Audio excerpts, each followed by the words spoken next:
Bonjour, bienvenue dans votre émission Parentalité, on en parle. Je m'appelle Elisa Béliard, je suis praticienne en santé naturelle et relaxologue et je vais vous accompagner vers un bien-être au sein de votre famille. Aujourd'hui, nous allons parler estime de soi, plus précisément l'estime de soi chez les enfants. Elle peut parfois poser problème, voire régulièrement. Quelle est l'estime de votre enfant et comment faire pour l'améliorer ? Pour cela, nous avons invité Françoise Rupert. Françoise, bonjour. Bonsoir, bonjour Elisa. Alors Françoise, avec plaisir. Tu viens nous voir parce que tu es une spécialiste de l'estime de soi. Est-ce que tu peux nous en dire un petit peu plus ? Bien sûr. Alors, j'ai créé une entreprise, une société qui s'appelle Éclat de Pépites et justement qui a l'ambition de réconcilier, de se réconcilier avec sa beauté naturelle, sa beauté nue, aussi bien la beauté intérieure que la beauté extérieure. Donc, c'est l'apparence, mais aussi se ressentir, s'aimer tel qu'on est, se réconcilier avec ce qu'on est, ce qu'on a toujours été. Super. Alors, éclat de pépites, c'est tout un mot, c'est très joli ça. Déjà, l'éclat, c'est quelque chose de très important pour quand on éclate de beauté, c'est qu'on est aussi éclatant extérieurement et intérieurement. C'est exactement ça, c'est l'éclat. Ce qui est intéressant dans ce mot que j'ai choisi, c'est que il prend naissance à l'intérieur et se révèle à l'extérieur. Voilà, c'est l'éclat. Ça provient de ce que vous êtes, que vous allez commencer à laisser rayonner. Voilà. Okay, c'est joli, c'est beau. Et la pépite, c'est toi, c'est moi, c'est chacun d'entre nous. Nous sommes des diamants bruts, en tous les cas, ou des pierres précieuses, ce que l'on veut, mais à l'état brut. Et puis, petit à petit, se rencontrer, se connaître, s'aimer et s'épanouir, en fait. Super. Tu es vraiment rayonnante dans tout ce que tu dis. Ça nous donne vraiment envie d'avoir tous tes secrets. Alors, moi, j'aimerais déjà savoir pourquoi tu en es venue là. Est-ce que c'est ton premier métier ? Est-ce que c'est une reconversion ? C'est une reconversion. Justement, c'est un retour à moi, en fait. Parce qu'on va en parler. J'ai choisi des métiers que j'aimais ou pour m'adapter à une société, pour m'adapter au regard des parents, etc. Donc, des métiers que j'ai aimés, qui m'ont façonné. J'ai travaillé dans les ressources humaines, dans le recrutement. J'ai toujours été au service de l'autre. J'ai ensuite été infirmière, après infirmière libérale. Et puis, à un moment, j'arrive à un âge où je regarde ma vie, je regarde ma fille que j'ai envie d'inspirer. Et je me demande si je suis en accord avec tout ça. Et j'ai réalisé que ma vraie passion, ce qui m'anime, ce que je peux faire pendant des heures et être complètement alignée, complètement moi, c'est sublimer. Toujours au service de l'autre, mais sublimer.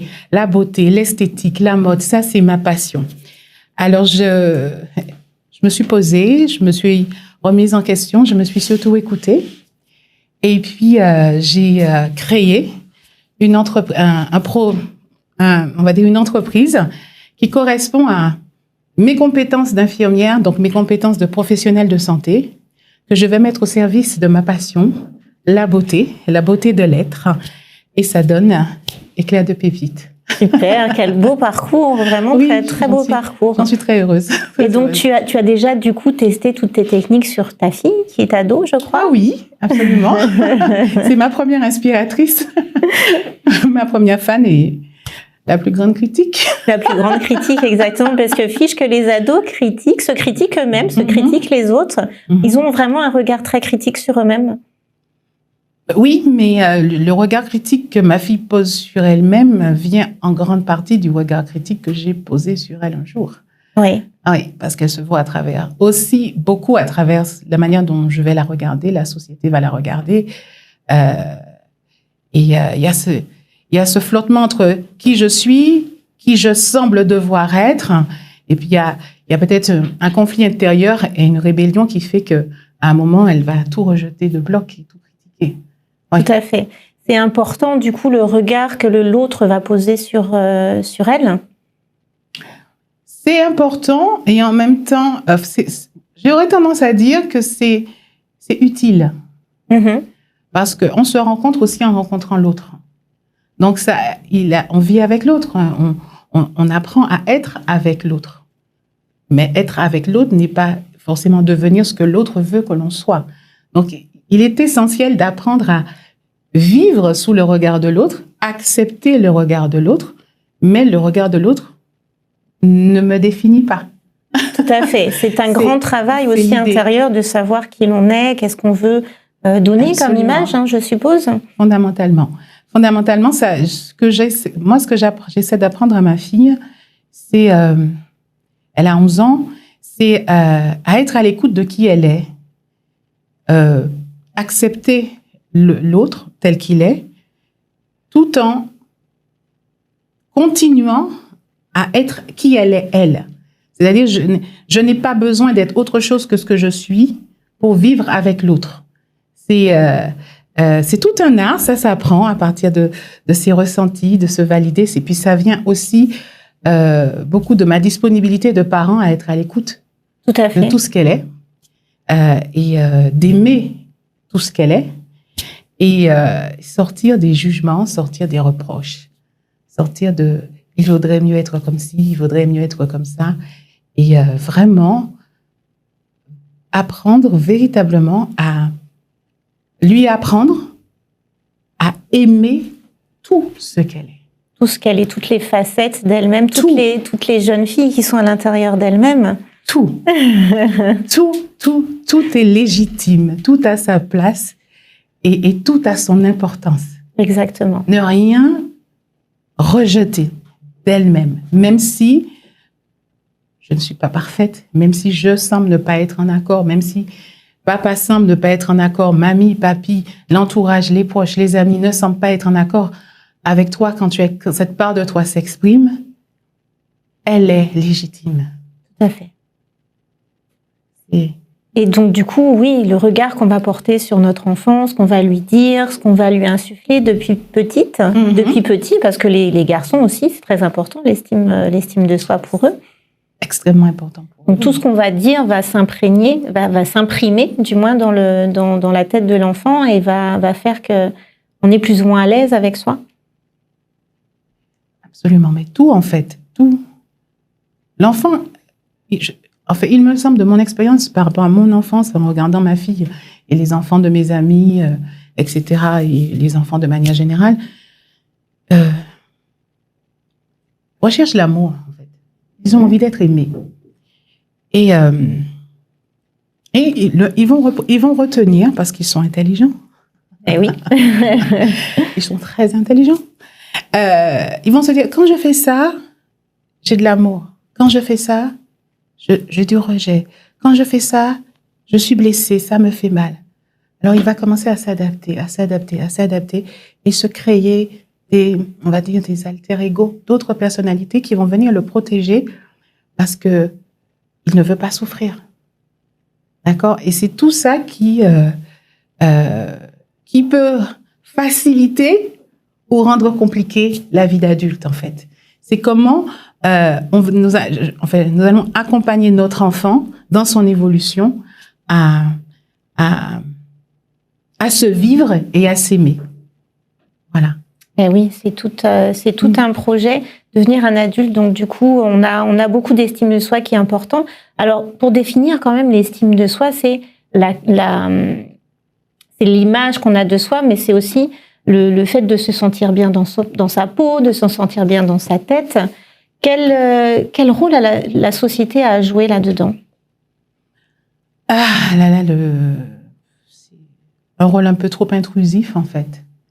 Un rôle un peu trop intrusif que nous, en tant que parents, nous faisons rentrer dans la maison via notre éducation, nos croyances, etc. Mais la télévision, les magazines. Alors, pour parler de mon expérience, tu me demandais tout à l'heure comment j'en suis arrivée à cette entreprise.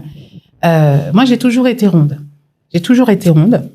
Et bien évidemment, la société est pétrie de croyances sur les rondes. C'est une maladie, ça veut dire que tu sais pas. Il y a tout un tas, le seul fait d'être ronde, quelqu'un vous voit et je le ressens, tous les jugements de la personne sur mon apparence.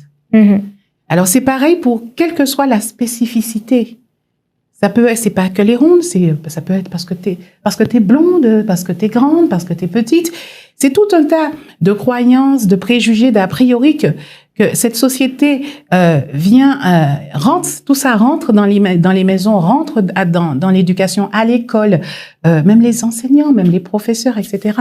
Chaque fois que vous faites un reproche à un enfant, chaque fois que vous lui dites « tu n'es pas ceci », vous lui enlevez quelque chose parce que il ne va pas arrêter de vous aimer vous, il va arrêter de s'aimer lui parce que vous lui dites qu'il n'est pas assez ceci, qu'il n'est pas assez cela. Et ça, c'est déterminant dans la vie parce que, comme je vous disais, j'ai choisi une vie à partir de toutes ces croyances que j'avais sur moi. C'est-à-dire, je ne suis pas assez, je suis trop grosse pour être ceci, je suis trop grosse pour être cela, Et du coup, j'ai créé une vie par défaut. Ok. D'accord? Et par rapport à ce que la société te renvoie. Mes parents, l'éducation, l'école, l'entourage, tant que je ne serai pas mince, je ne pourrai pas avoir droit à ça. Vous voyez? Donc, je vis en fonction, je fais des choix, en partant du principe que je ne suis pas assez ceci pour prétendre à cela. Alors, Éclat de Pépite, c'est ça, c'est permettre à chacun de retrouver ses rêves, de renouer avec ses rêves, en renouant avec sa beauté, son image pure, telle qu'elle l'a toujours été, et qui a toute sa raison d'être, toute sa beauté, toute sa raison d'exister. Donc, pour répondre à ta question, l'image est très, très, très importante. Très importante. Ça a l'air superficiel, dit comme ça, mais ce que vous pensez de vous en vous regardant dans le miroir détermine votre journée et même votre vie. Tout à fait, mais on le voit sur toi, tu es rayonnante. Alors, tu parles de tes rondeurs. Tes rondeurs s'effacent avec ton sourire, avec la manière dont tu parles, avec la manière dont tu agis. Et effectivement, c'est ça que j'aimerais dire aussi, c'est que, effectivement, quelle que soit l'apparence qu'on peut avoir, ce qui est important, c'est ce qui est à l'intérieur. Fondamentalement. Un travail psychologique, c'est très important. Et ça commence à l'intérieur, en fait. C'est un vrai travail à faire sur soi. Et je pense que nous, en tant que parents, pour nous déjà, et par la suite, nos enfants, notre entourage va en bénéficier, de vraiment faire ce travail de reconnexion à soi, d'estime pour soi-même. Mm-hmm. Et ensuite, parce que ça ne sert à rien de vouloir éduquer nos enfants avec notre bouche, parce que si ce que je dis n'est pas en accord avec ce que je fais, oui, ça n'a aucun intérêt. Déjà, il faut croire ce qu'on dit, et puis il faut l'être soi-même. Si j'ai pas confiance en moi en tant que maman, comment je vais insuffler la confiance dans mon enfant? Ça peut être difficile quand même. Hein. Ça peut être très difficile. Mais l'enfant vous le fait sentir. Hein. Et ma fille Inès est très douée pour me faire voir mes faux semblants, mes masques, mes paradoxes. L'enfant voit et l'enfant se questionne. Elle peut les dire, donc elle va me les dire, mais les enfants sont très intelligents et très, très observateurs. Oui, on ne peut pas leur mentir. Non. On ne peut pas leur mentir. Non. C'est sûr. Alors, j'aimerais aborder quand même avec toi, on a parlé de société, les réseaux sociaux jouent un rôle très, très important, notamment chez les ados qui commencent à avoir leur téléphone. On a plein de tutos sur YouTube, sur Instagram, des gens qui se maquillent, qui se coiffent, pas mal de choses. Qu'est-ce que tu en penses, toi? Qu'est-ce que ça peut influer sur l'image de soi? Ah, mais c'est une pression de dingue. C'est une pression de dingue, mais une pression qui... il ne faut pas en avoir peur, par contre. Mm-hmm. Ça, je tiens à le dire. Il ne faut surtout pas en avoir peur. Il faut en avoir conscience pour l'intégrer dans notre vie et non résister. Oui, parce qu'en fait, c'est une réalité. Hein. Nos enfants sont sur les réseaux. Vers ce qu'on veut, mais ils sont et ils seront sur les réseaux. C'est fondamental. Et c'est vraiment quelque chose à laquelle je fais très attention, parce que ce n'est pas parce que votre enfant n'y a pas accès à la maison qu'il n'y aura pas accès à l'école. Et à la maison, vous pouvez avoir un œil dessus, en parler, l'intégrer. C'est-à-dire que vous pouvez résister à ça, n'empêchera pas à tout ça de venir influencer sa vie. Il vaut mieux être ouvert à cette nouvelle réalité à laquelle nos enfants sont confrontés.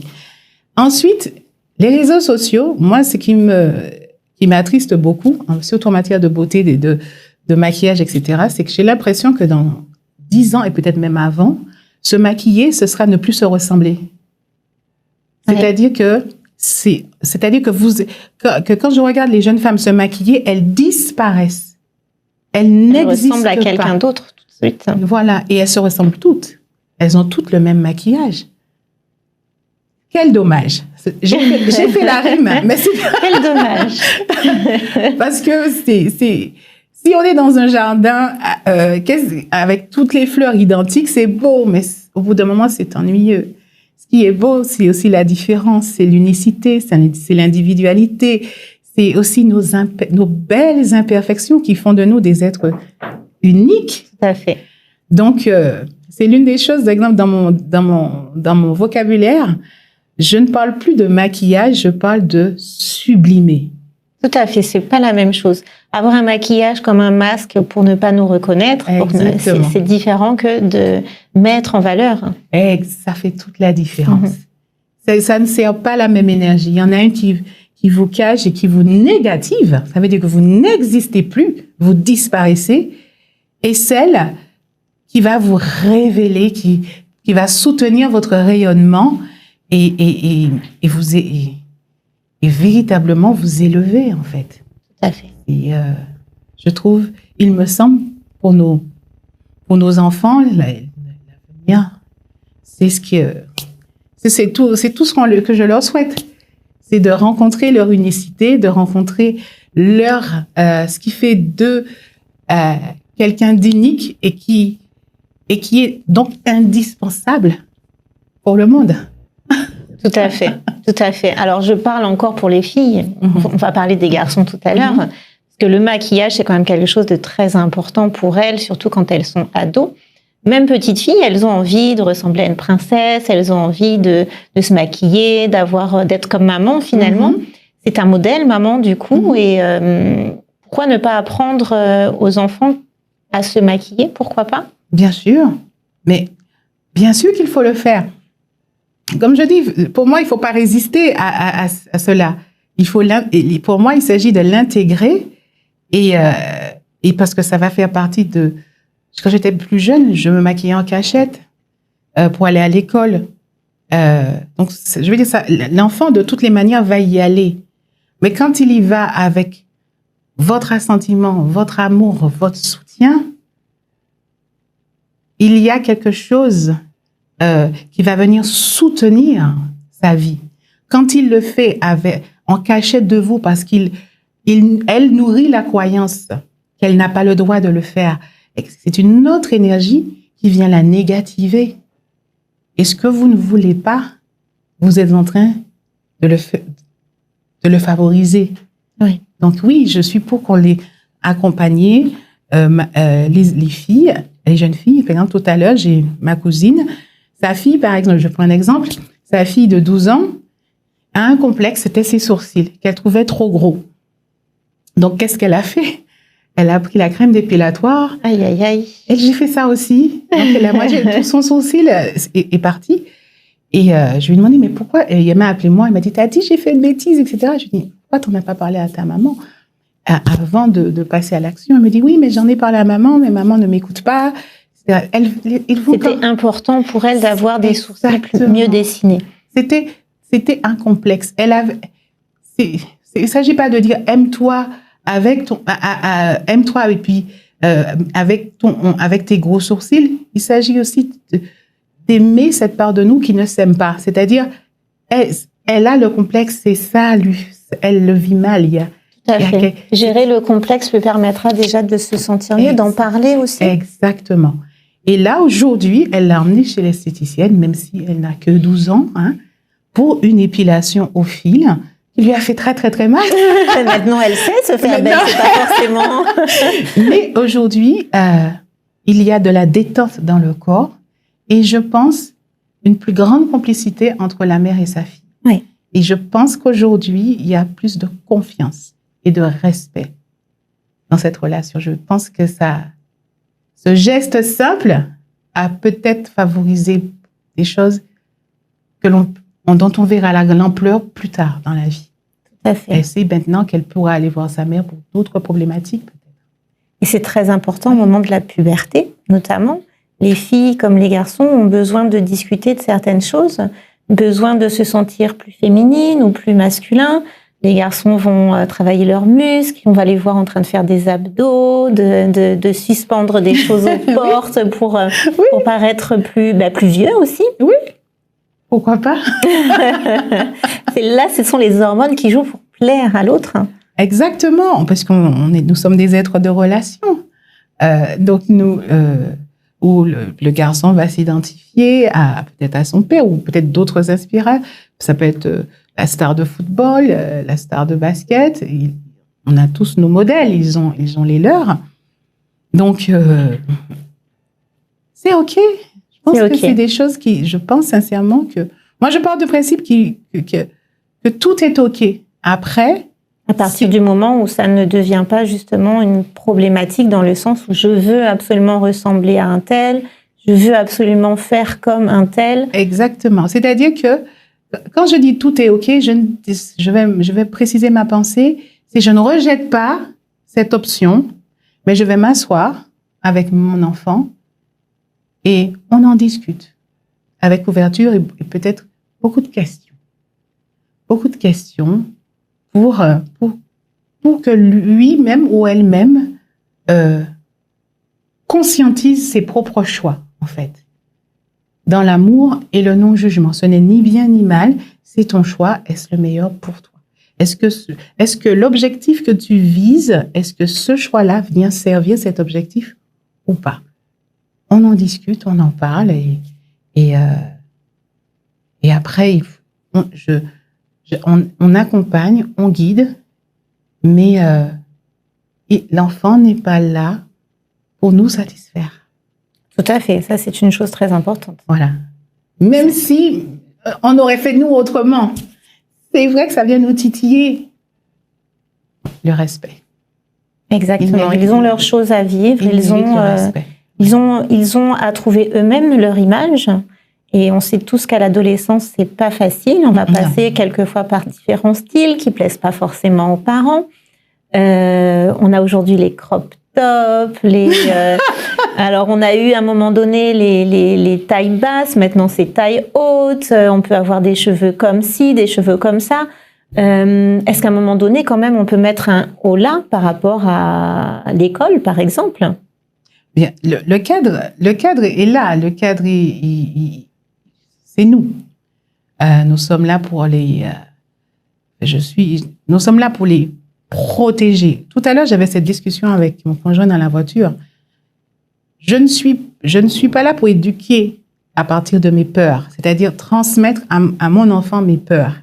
Maintenant, je suis aussi là pour la protéger, créer un cadre dans lequel elle peut se développer en toute sécurité pour elle. Donc, là encore, on va parler d'estime de soi, de respect de son corps, mais aussi de respect de son intimité. Qu'est-ce que tu veux? Qu'est-ce que tu recherches? Et est-ce que tu penses que c'est le meilleur moyen pour toi d'arriver là où tu veux arriver? Juste questionner le choix et tout passe par la communication. Vraiment communiquer avec son enfant, entendre le besoin auquel il est en train de répondre par ce choix-là et lui ouvrir les horizons, en fait. Lui ouvrir les horizons. Maintenant, il y a des limites, hein, bien sûr. Oui, l'enfant va chercher les limites. Surtout si quelquefois, ça peut être un appel à l'aide. Un enfant qui est très, très extraverti, qui va chercher au maximum des limites. J'ai teint mes cheveux en rouge sans te dire. Je suis sortie avec un vêtement qui n'est pas du tout approprié à la situation. L'enfant vient nous titiller aussi. L'enfant vient nous chercher, vient nous titiller, va tester les limites. Parfois, je suis complètement démunie. Là, je demande de l'aide. Ouais. Là, je vais t'appeler Elisa. Je vais chercher de l'aide pour moi comprendre ce qui se passe déjà en moi. Parce que qu'est-ce que ça vient chercher en moi? Qu'est-ce que ça travaille en moi? Et pour ensuite mieux accompagner ma fille, je crois que nous, parents, il faut aussi savoir quand nos limites sont atteintes et quand il faut aussi demander de l'aide à des professionnels. C'est très important et courageux, mine de rien, puissant, de reconnaître quand on a besoin d'aide. Tout à fait. En règle générale, on n'élève jamais un enfant tout seul. Il y a toujours des gens autour de nous. Dans les sociétés anciennes, on n'était pas un parent, on était un village entier à pouvoir s'occuper de l'enfant. Le rôle du parrain, de la marraine était aussi très important pour, au moment de l'adolescence, pouvoir faire un relais et pouvoir voir les choses d'une autre manière. Parce que notre bébé qui grandit n'est pas forcément vu en tant que grand lorsqu'il arrive à ses propres choix, ses propres façons d'être. Un rapport à la rentrée scolaire, par exemple, on va choisir pour la maternelle les vêtements, les sacs, les chaussures du petit. C'est beaucoup moins vrai arrivé à l'adolescence. Oui, je suis OK avec ça aussi. Je suis OK avec tout.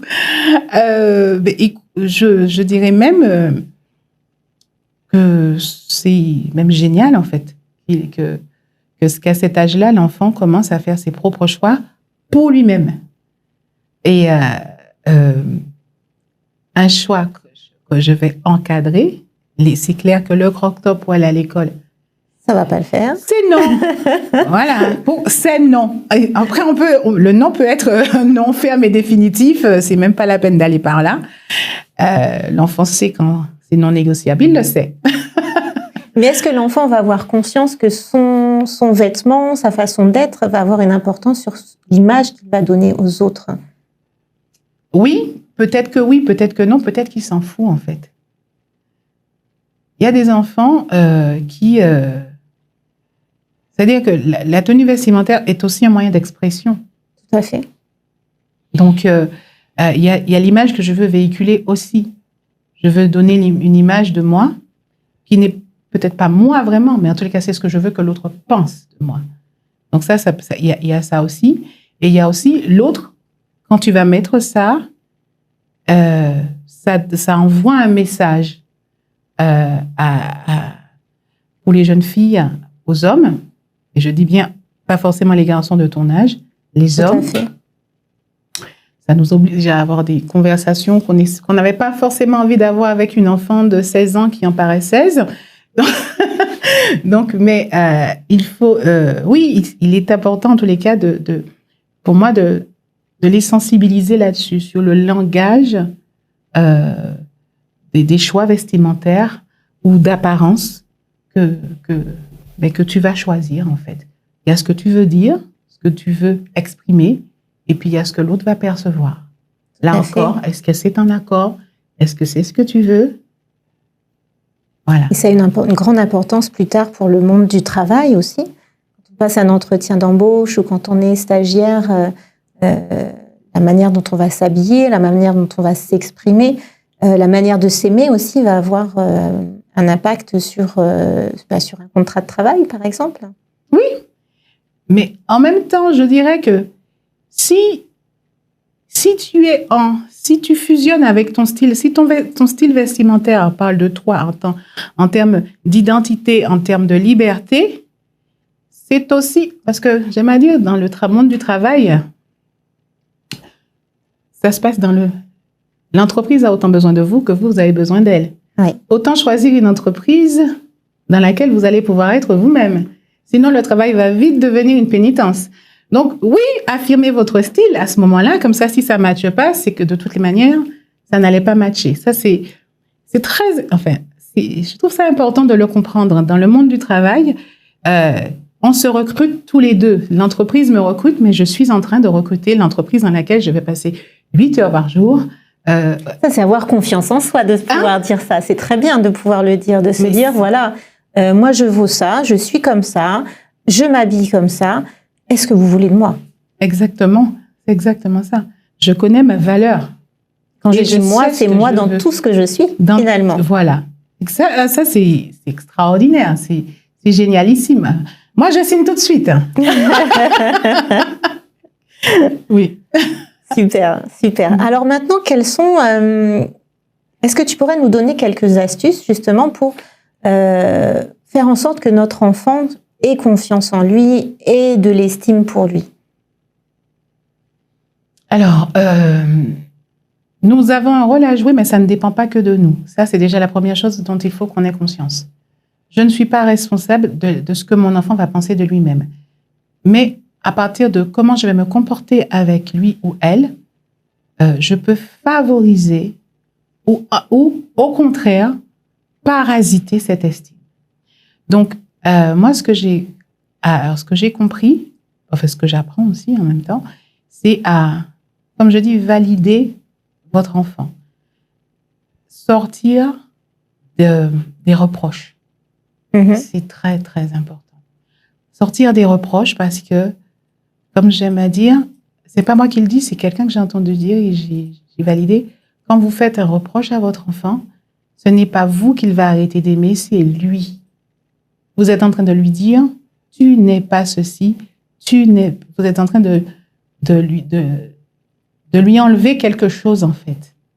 Donc, c'est vraiment apprendre à exprimer. Ce que vous avez exprimé peut-être mérite d'être entendu, mais trouver d'autres façons de communiquer avec votre enfant que les reproches et les accusations. Voilà, je pense que ça, rien que ça peut changer toute la donne. Lui dire que vous l'aimez, lui dire... ma fille, par exemple, cet été, elle a grandi.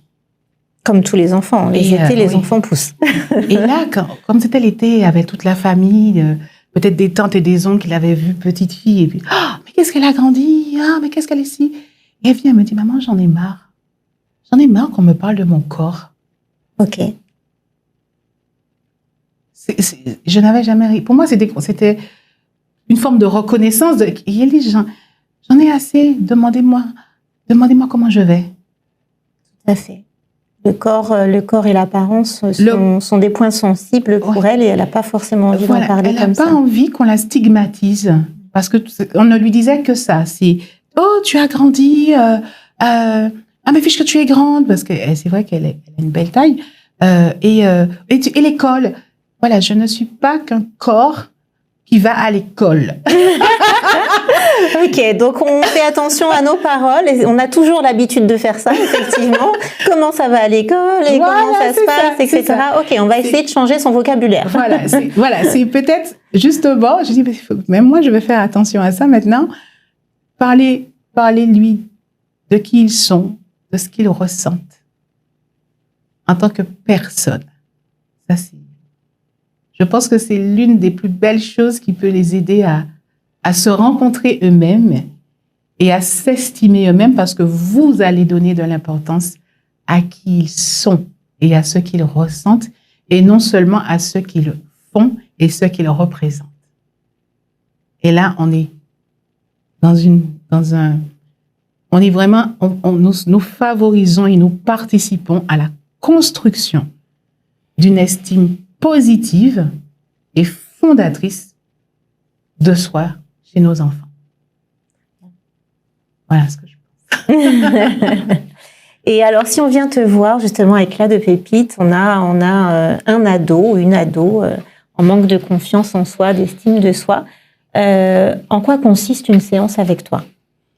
Alors, une séance avec moi, donc pour les adolescents, je travaille surtout avec ceux qui ont des problématiques d'acné,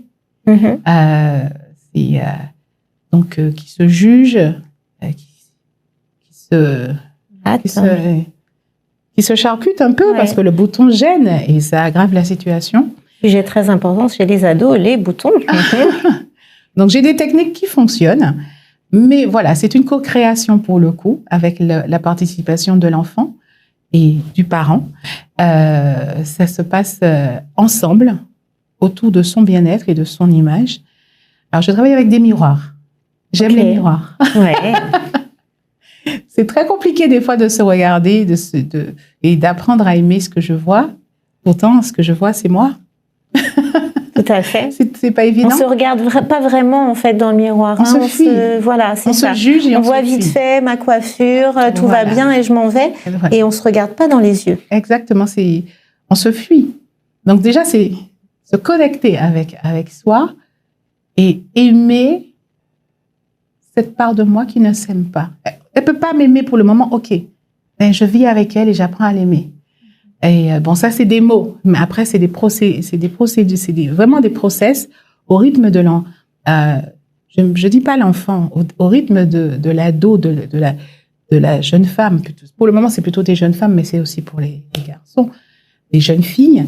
Et se regarder, se connecter à soi et se rencontrer sa beauté. C'est joli, ça. Mais c'est tellement beau. Des fois, j'en pleure. Hein. Rencontre avec soi-même. Ouais, j'en pleure parce que parfois, les personnes sursautent. C'est-à-dire que il est vrai que les soins fonctionnent bien, donc on a des résultats assez rapidement. Et quand l'enfant subit sa situation, et là, il devient acteur de sa guérison. Et on change de positionnement par rapport à soi, on devient responsable de soi, de sa beauté. Et le parent accompagne. Et il s'agit d'apprendre à prendre soin de soi. Donc, en matière d'acné, l'un des premiers soins qui est à la portée de tous, c'est le nettoyage du visage. Donc, c'est pas chouap, c'est prends le temps. C'est ça. Regarde-toi, tu prends, tu savonnes. Et je leur dis, tu te donnes de l'amour. C'est ça, quand on se savonne, qu'on se passe de la crème, on prend soin de soi et c'est très important. Et c'est toi, c'est pas maman, c'est pas papa, c'est toi qui prends soin de toi. Et en prenant soin de toi, tu prends possession de ton pouvoir et de ta puissance. Et je n'imaginais pas quand j'ai commencé que ça pouvait aller aussi loin. Oui. Je vis de belles transformations et où je me rends, l'enfant ou la personne, l'adulte, se voit autrement. Comme ce que je pensais être un état de fait devient un process vers encore plus grand. Et c'est moi qui fais ça. C'est pas moi en tant que... Non, c'est la personne, la cliente qui permet à tout ça d'arriver dans sa vie à elle. Oui, il y a un déclic qui se passe finalement. C'est hyper puissant. Tout à fait. C'est hyper puissant et c'est beau. Alors moi, je me souviens d'un exercice que je fais souvent justement avec les adultes ou les enfants, c'est de regarder dans le miroir et de se parler, se dire je t'aime, je t'accepte comme tu es beau, tu es belle, pouvoir se donner des mots qu'on reçoit pas forcément des autres. C'est exactement ça en fait. Le but, c'est l'estime de soi, c'est ce qu'elle amène en fait. C'est que ce que vous attendez des autres, vous découvrez que vous pouvez vous le donner vous-même. C'est ça vous libère et ça vous en puissance en fait. Et se dire tout ce que j'aurais voulu que ma mère me dise, que mon père me dise, mais me le dire à moi-même, c'est grand, ça. C'est grand, c'est ce que je voulais dire. Et ça fait du bien. Ça nourrit. ça nourrit énormément. Et puis, ce que j'aimais dire, c'est ce que vous pensez de vous, ce que vous allez vous dire le matin en vous regardant dans le miroir va déterminer votre journée.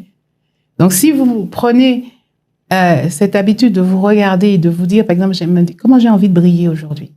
Comment je me sens aujourd'hui? Qu'est-ce que j'ai envie de donner aujourd'hui? Qu'est-ce que j'ai envie de vivre aujourd'hui? Alors, qu'est-ce que j'ai envie d'être pour permettre à tout cela d'arriver dans ma vie? Quand vous avez cette petite conversation avec vous dans le miroir et que votre miroir va vous répondre. Tout à fait. Sous forme d'idées, ça change toute la journée parce que vous aurez un autre rapport avec tout ce qui va venir, tout ce qui va intervenir ne sera qu'une contribution à ce que vous aurez décidé le matin, en fait. Donc en fait, pour résumer tout ça, je suis à l'écoute de moi-même, je suis à l'écoute de mon enfant, de ses petites problématiques. Ça peut être de l'acné, ça peut être du poids, ça peut être une coupe de cheveux qui convient pas, un petit défaut. On essaie de trouver un moyen d'arranger tout ça et de faire en sorte de pouvoir s'aimer avec ses petits défauts, avec tout ce qui fait partie de nous, en fait, Absolument. Tout simplement. Et j'aimerais dire, en fait, que prenez soin de vous d'abord, de vous-même en tant que parent, pour que vos enfants puissent ressentir ce bien-être que vous avez. Si vous rayonnez, comme toi tu rayonnes, si vous rayonnez, il n'y a aucune raison que votre enfant ne rayonne pas lui aussi à travers qui vous êtes, puisque vous êtes son image. Nous sommes leur modèle. Hein. Nous sommes leur modèle d'une manière ou d'une autre. C'est-à-dire, soit ils peuvent choisir d'être même l'inverse de ce que l'on va donner, mais nous sommes leur référence, en quelque part. Et ce n'est même pas la peine d'essayer de la porter à votre enfant si ce n'est pas une réalité dans votre vie. Si vous ne tout part de soi, quoi qu'il arrive. Voilà. Merci beaucoup, Françoise. J'ai passé Elisa. Un excellent moment avec toi. Merci. Donc, on va prendre soin de nous, on va prendre soin de nos enfants dans les paroles, dans les gestes, dans l'écoute aussi, de manière à ce que l'estime de soi, la confiance en soi puisse grandir le plus possible. Exactement. Et à partir de là, tout est possible. Merci Françoise. Merci de l'invitation, merci de m'avoir reçu. Merci à vous de nous avoir écoutés, regardés et à bientôt pour une prochaine émission.